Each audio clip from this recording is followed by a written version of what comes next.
جو مومن کی ہیں.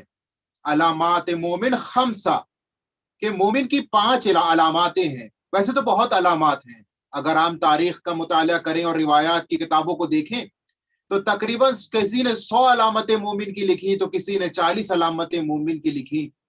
لیکن 5 علامتیں، 4 علامتیں ایک ایسی علامتیں ہیں کہ جس کے لیے روایت میں موجود ہے کہ جہاں نماز کا پڑھنا الگ بات ہے، روزے کا رکھنا الگ بات ہے. کیونکہ اگر ہم دیکھنا چاہیں تو ہر جگہ نمازی مل سکتے ہیں، چاہے منافقوں کی صفیں ہوں تو وہاں پہ بھی نماز پڑھنے والے ہیں، جہاں روزہ رکھنے کی بات ہو تو وہاں پہ بھی ہر صف میں ہمیں نظر آ جائے گا. تاریخ کے اگر ہم اوراق کو دیکھیں تو تاریخ میں ہمیں ہر وہ آدمی دکھے گا کہ جو نماز پڑھ رہا تھا مگر مخالف اہل بیت بھی کھڑا ہوا تھا، روزہ رکھتا تھا مگر مخالف اہل بیت کی صفوں میں بھی کھڑا ہوا تھا، قرآن کی تلاوت کر رہا تھا مگر قتل حسین میں بھی شامل تھا. لہٰذا کچھ ایسی علامتیں ہوں کہ جو علامتیں فقط خالص مومن میں پائی جاتی ہیں.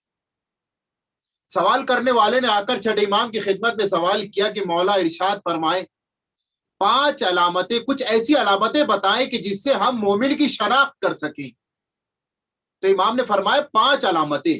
علامت مومن خمسہ، مومن کی 5 علامتیں ہیں، جس میں سے پہلی علامت کیا ہے؟ امام فرماتے ہیں کہ پہلی علامت یہ ہے الورع فی الخلوہ. یعنی کیا؟ یعنی وہ کہ مومن وہ ہے کہ جو متقی ہو، تقوی اختیار کرو. کہاں پر؟ فی الخلوہ، خلوت میں. بہت توجہ ذرا محترم، یہ بہت ایک نقطہ میں انشاءاللہ آپ کے سامنے توضیح دیتا جاؤں گا، اور خود ماہ مبارک رمضان ہے، لہٰذا پروردگار ہمیں یہ توفیق دے کہ ہم اس پر عمل کر سکیں. پہلی صفت کیا بتائی مومن کی؟ الورع فی الخلوہ. یعنی کیا؟ یعنی خلوت میں متقی ہو. بہت توجہ ذرا محترم، یہ ہمارے لیے واقعا ایک پیمانہ ہمارے لیے بنا دیا کہ دیکھو مومن کے لیے کیا ہے؟ خلوت میں متقی ہونا. اجتماعی طور پر متقی بہت لوگ ہوتے ہیں، اگر 200 لوگوں کو کہیں بٹھا دیا جائے اور کہا جائے کہ اس میں متقی کون ہے تو ہو سکتا ہے کہ 100 کے 100 لوگ اپنے ہاتھوں کو اٹھا دیں کہ ہم متقی ہیں.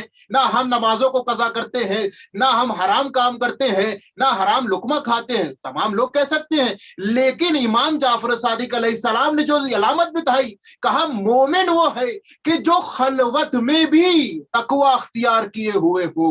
یعنی کیا؟ یعنی یہ کہ اگر اکیلے کمرے میں بیٹھا ہوا ہے تو کوئی ایسا فعل انجام نہ دے رہا ہو جو مخالف قانون الہی ہو، جو مخالف قانون اہل بیت. محترم یہ ایک علامت ہمارے لیے بتائی ہے کہ اگر ہم کہہ رہے ہیں ہم متقی ہیں، پروردگار ہمیں متقی قرار دے، پروردگار یہ انسان متقی ہے، تو یہ ساری باتیں کہتے ہیں. لیکن آیا وہ خلوت میں متقی تھا یا نہیں تھا؟ کیونکہ اگر واقعی آپ کے سامنے عرض کرتا چلا جاؤں، آیت اللہ تہرانی بہت معروف شخصیت ہے، ان سے سوال کیا گیا کہ آپ متقی کی تعریف کریں. چھٹے امام نے فرمایا کہ اکیلے یعنی تنہا کمرے میں ہونا یا خلوت میں ہونا متقی ہو اس وقت تو حقیقت میں مخالف متقی وہ ہے. آیت اللہ تہرانی سے پوچھا کہ متقی کی تعریف کریں تو آپ نے فرمایا کہ متقی سمجھ لو، یہ سمجھ لو کہ کسی کمرے میں پوشیدہ طور پر کیمرہ لگا دیا جائے اور رہنے والے کو اس کے بارے میں نہ بتایا جائے، اور مخفی طور پر کیمرہ اس کے اندر رکھ دیا جائے. اب وہ جیسی زندگی اس کمرے میں گزار رہا ہے، بس اگر وہ دوربین، وہ کیمرہ ہٹانے کے بعد اجتماعی طور پر لوگوں کے درمیان دکھایا جائے تو سامنے والے کو جو کہ اس کمرے میں رہ رہا تھا اسے کوئی پریشانی نہ ہو. یعنی کیا؟ یعنی اس نے کوئی ایسا کام اس کمرے میں انجام دیا ہی نہیں جو قانون الہی کے خلاف تھا، کوئی گناہ نہیں کیا. بس یہ سمجھ لے کہ انسان کے ساتھ متقی ہونا ہی یہی ہے کہ انسان اس طریقے سے زندگی گزارے کہ جب محشر کے میدان میں پروردگار عالم اس کے سامنے اس کے نامہ اعمال کو پیش کرے تو اسے شرمندگی نہ ہو. یہ ہوئی متقی کی علامت. یعنی پہلی علامت کیا بتائی؟ الورع فی الخلوہ، کہ تنہائی میں متقی ہو. جبھی کہا گیا ہے علم یعلم بان اللہ یرا، یعنی کیا؟ یعنی ہمیشہ ہمیں یہ خیال رہنا چاہیے کہ پروردگار ہمیں دیکھ رہا ہے. محترم یہ ہم سے کہا ہے نا، یعنی پہلی علامت جو ہمیں بتائی. اب دوسری علامت فرمائے الحلم عند الغضب. یعنی کیا؟ یعنی حلم کا ہونا، بردباری کا ہونا، جسے ہمارے یہاں کہتے جوان مردی کا ہونا. کہاں پر؟ فی الغضب، غصے کی حالت میں. انسان جب پریشان ہوتا ہے، انسان جب غصے میں ہوتا ہے، انسان جب بہت زیادہ پریشان ہو جائے، اس وقت بردباری کا ہونا. یعنی کیا؟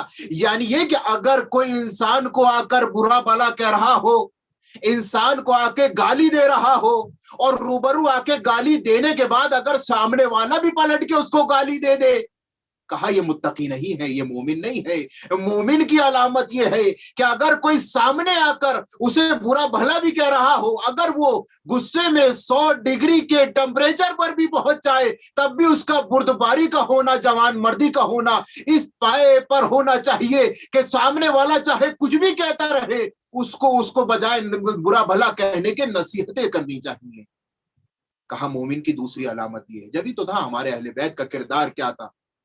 امام حسن مجتبی، ابھی ولادت گزری ہے امام کی، ایک شخص آیا، آنے کے بعد امام کے سامنے بڑے بد اخلاقی کے ساتھ پیش آنے لگا، نازیبا الفاظ استعمال کرنے لگا. لیکن امام کا کیا کردار تھا؟ کہتے ہیں نا مومن، ہم واقعا امیر المومنین کے ماننے والے ہیں، مومن حقیقی مومن. خدا ہمیں قرار دے کہ ہم خالص مومنوں میں شمار ہو ہمارا. تو عزیزان محترم، کیا جواب دیا امام حسن نے؟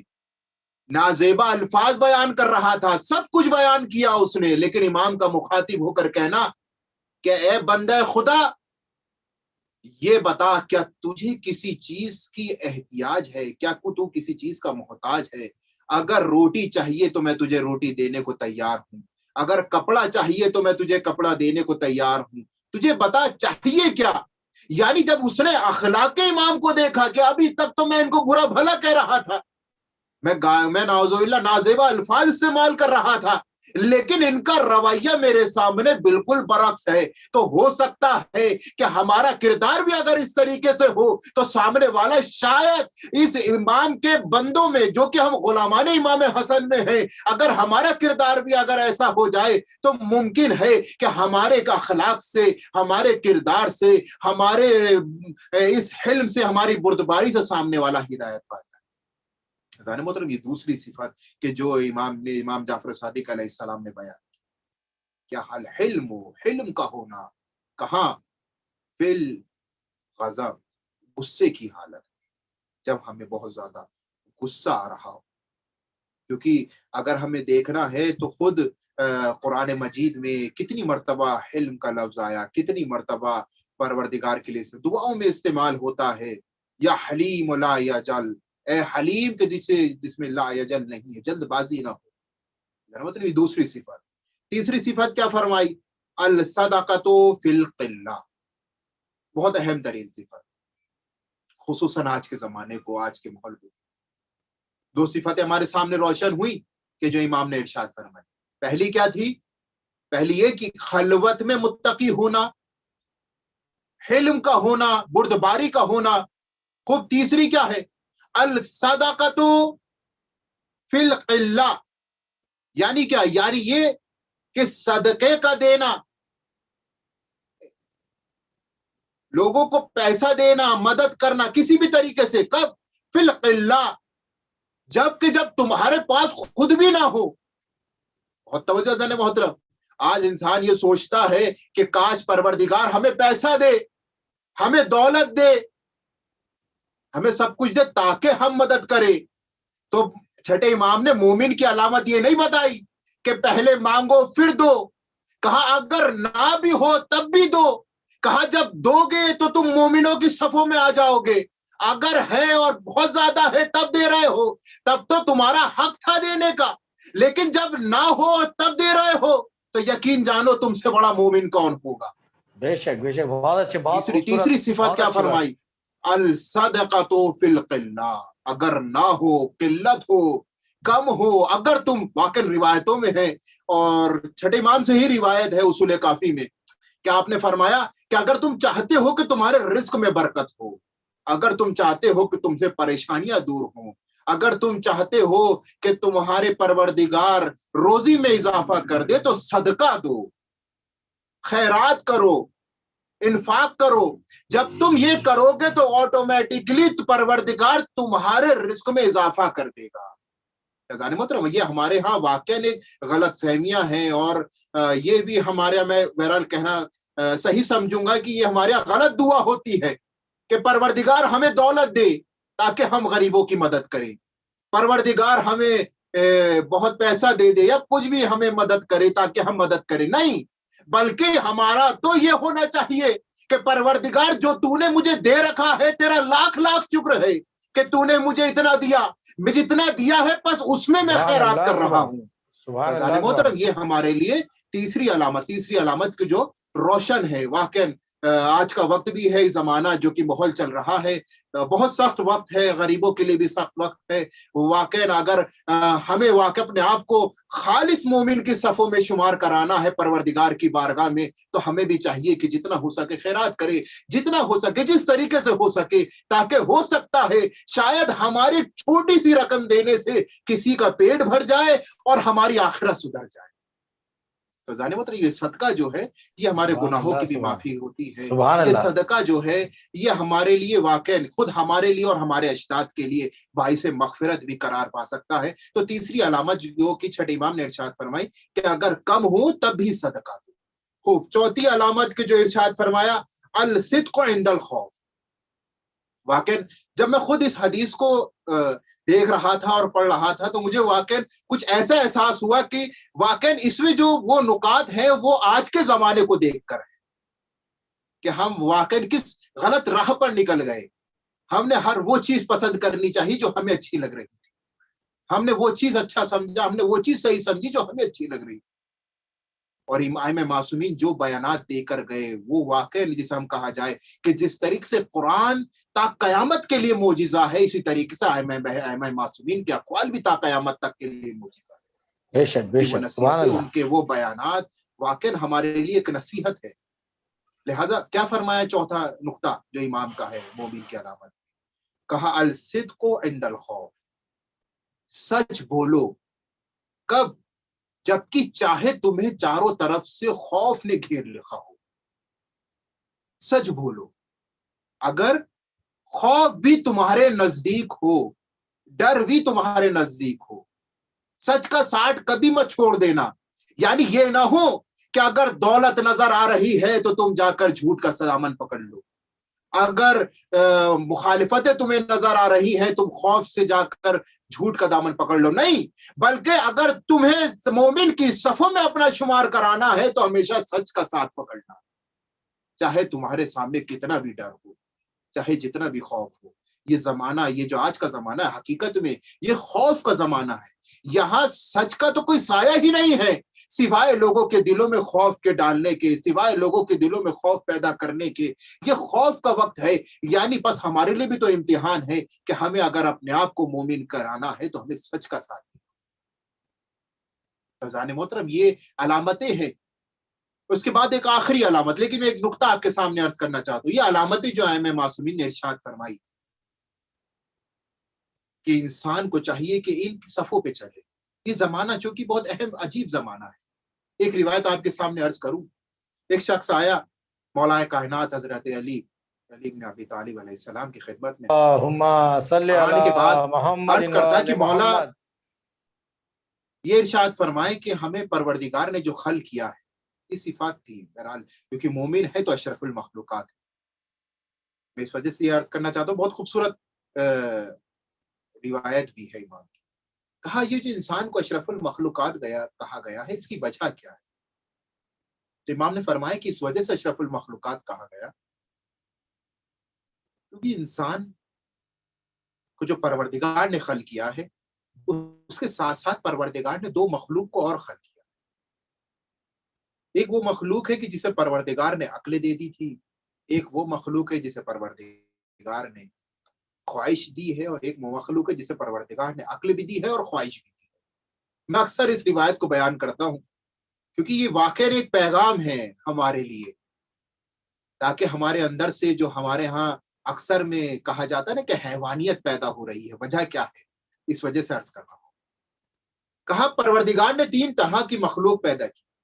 ایک وہ مخلوق ہے کہ جسے پروردگار نے فقط عقل دے دی. ایک وہ مخلوق ہے کہ جسے پروردگار نے فقط خواہش دے دی, اور ایک وہ مخلوق ہے کہ جسے پروردگار نے عقل بھی دی ہے اور خواہش بھی دی ہے. سوال کیا مولا اس کی وجہ کیا ہے؟ اگر ایسے ہی دیکھا جائے تو اشرف المخلوقات تو فرشتے کو ہونا چاہیے تھا کہ جسے پروردگار نے فقط عقل دی ہے. گناہ کا تو کوئی امکان اس کے اندر نہیں پایا جاتا, تو لہذا اشرف المخلوقات اسے ہونا چاہیے. تو مولا مسکرا اور مسکرانے کے جواب دیا. نہج البلاغہ میں موجود ہے. کہا کہ دیکھو یہ فخر کی بات نہیں ہے. یعنی کیا؟ یعنی یہ کہ جس کے پاس کچھ چیز نہ ہو اور وہ نہ کر رہا ہو, یہ فخر کی بات نہیں ہے. کہا مولا پھر وجہ کیا ہے؟ کہا وجہ یہ ہے کہ انسان کو جو پروردگار نے خلق کیا ہے اور اس کے ساتھ ساتھ فرشتے اور حیوان کو جو اس کو پروردگار نے فقط خواہش دی ہے جو کہ حیوان ہے, اور جسے پروردگار نے فقط عقل دی ہے جو کہ فرشتہ ہے. اب یہ جو انسان کو عقل اور خواہش دونوں دے دی ہے, تو بس یہ انسان کے لیے ایک پیمانہ بنا دیا, ایک ترازو بنا دیا کہ دیکھو ایک ترازو پہ ہے فرشتہ اور ایک ترازو پہ ہے حیوان. بس اب تمہیں دیکھنا ہے, تمہارے پاس عقل بھی ہے, تمہارے پاس خواہش بھی ہے. اب تم اپنے عمل کو دیکھو, آیا تم اپنا عمل عقل کی بنیاد پر کر رہے ہو یا خواہش کی بنیاد پر کر رہے ہو؟ اگر تم اپنا عمل عقل کی بنیاد پر کر رہے ہو تو تم ہو فرشتے کے پلے پر, اور اگر تم اپنا کام خواہش پر کر رہے ہو تو تم ہو حیوان کے پلے پر. یعنی بتا دیا کہ دیکھو تمہارے سامنے عقل بھی ہے, تمہارے سامنے خواہش بھی ہے, تمہارے سامنے فرشتہ بھی ہے, تمہارے سامنے حیوان بھی ہے. اب تمہارا عمل کیسا ہوگا؟ اگر تمہارا عمل واقعی عقلی ہوگا تو پروردگار کی بارگاہ میں تم کسی فرشتے سے کم نہیں ہو. اگر تمہارا عمل خواہشات کے اوپر ہوگا تو پروردگار کی بارگاہ میں تم حیوان سے زیادہ کچھ نہیں ہو. یعنی ہمارے لیے پیمانہ ہے کہ دیکھو اگر تم نے عقل پر عمل کیا تو فرشتے سے اگر نکل جاؤ گے. واقعا اگر دیکھنا ہے تو ایک شب ہے کہ جس شب میں ایک فرشتہ بھی جا رہا ہے, ایک انسان بھی جا رہا ہے, لیکن ایک منزل ایسی آ رہی ہے کہ جس منزل پر آنے کے بعد فرشتہ کہہ رہا ہے کہ اگر میں ایک ذرہ برابر بھی آگے بڑھ گیا تو میرے بالوں پر جل جائیں گے. تو وہ کون سا مقام ہے؟ کہا شب معراج ہے کہ جبرائیل جیسا فرشتہ بھی آ کر ایک حد پر کنٹرول پا جاتا ہے اور ایک انسان آگے بڑھ جاتا ہے. یعنی بتا دیا کہ اگر انسان عقل کے پیمانے پر کامل ہوگا تو جبرائیل کی کیوں نہ ہو, اس کی بھی حد محدود ہو جاتی ہے. سبحان اللہ. یہ ہمارے لیے ضروری ہے. تو ہمارے سامنے یہ پیمانہ ہے, ایک میزان ہے. پروردگار کی بارگاہ میں ہمیشہ دعا کرنی چاہیے کہ پروردگار ہمیں توفیق دے کہ ہم اپنی عقل پر عمل کریں, ہم اپنی خواہشات کو دبا دیں. جبھی کہا گیا ذان محترم یہ خواہشات کی جو کہ حیوان, ایک روایت ہے چھٹے امام جعفر صادق علیہ السلام سے کہ آپ نے فرمایا کہ جتنے حیوان اس دنیا میں ہے, واقعی بہت اہم نقطہ بھی ہے, شاید کسی قابل ہو کہ جتنے حیوان اس دنیا میں ہے اتنے کردار اس دنیا میں. بہت بہت اہم نقطہ ہے ذان محترم کہ یعنی جتنے حیوان اس دنیا میں ہیں اتنے کردار اس دنیا میں پائے جاتے ہیں, اور تمہیں ان کرداروں کے درمیان زندگی گزارنی ہے. اگر چونکہ